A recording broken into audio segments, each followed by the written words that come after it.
Seorang anggota Satpol PP bergelantung demi mencopot alat peraga kampanye. Pembersihan APK ini serentak dilakukan sejak Minggu pukul 00 seiring usainya masa kampanye.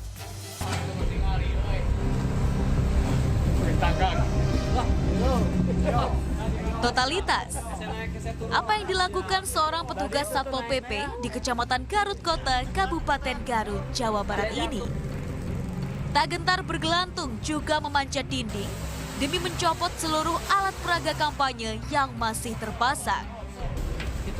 Sasarannya tak hanya sepanjang ruas jalan raya, namun menyisir hingga ke jalan desa dan lingkungan. Aparat bahkan dibantu warga serta anggota Linmas selama penertiban. Dalam pelaksanaannya ada kendala apa Pak yang banyak dihadapi oleh teman-teman di lapangan Pak? Ya, kendalanya itu masih ada baliho yang mungkin masih terpasang yang cukup tinggi sehingga kita susah karena keterbatasan sarana prasarana kita. Kemungkinan kita besok kita akan koordinasi dengan Satpol PP Kabupaten ya, untuk membantu mungkin menurunkan APK yang di luar jangkauan kemampuan kita. Pembersihan APK ini serentak dilakukan di seluruh tanah air sejak Minggu pukul 00 seiring usainya masa kampanye.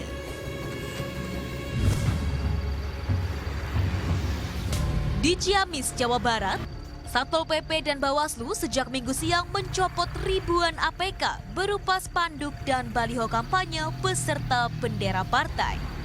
Petugas bahkan menggunakan kendaraan khusus dari Dinas PUPR, juga dibantu mobil pemadam kebakaran untuk membersihkan.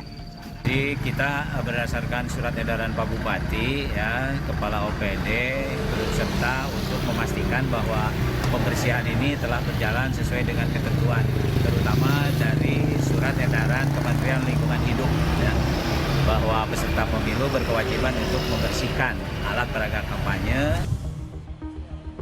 Di Tarakan, Kalimantan Utara, satu persatu alat peraga kampanye milik calon legislatif hingga calon presiden wakil presiden diturunkan paksa oleh petugas gabungan KPUD PPK PPS dibantu Satpol PP. Selain menertibkan APK ukuran kecil dan besar yang ada di posko pemenangan dan rumah warga, petugas juga menurunkan APK yang terpasang di papan reklame sepanjang Jalan Jenderal Sudirman dan Gajah Mada. Di sejumlah titik yang sulit terjangkau, petugas menggunakan mobil kren.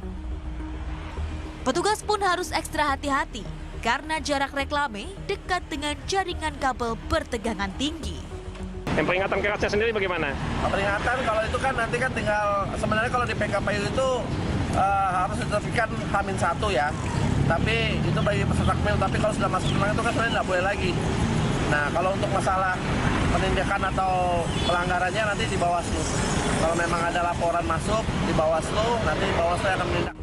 Mirisnya, selama penertiban APK tidak ada satupun dari tim sukses dari seluruh partai atau kubu pendukung para paslon yang berpartisipasi. Padahal sejatinya, alat peraga kampanye yang berbentuk fisik menyisakan sampah yang luar biasa banyak. Seiring usianya masa kampanye pun, per Senin ini hingga Selasa esok masa tenang menjelai. Pada masa tenang ini, seluruh peserta pemilu baik dari calon legislatif DPR RI atau DPRD serta seluruh tim sukses para pasangan calon presiden dan wakil presiden dilarang kampanye. Tim Liputan melaporkan untuk NET.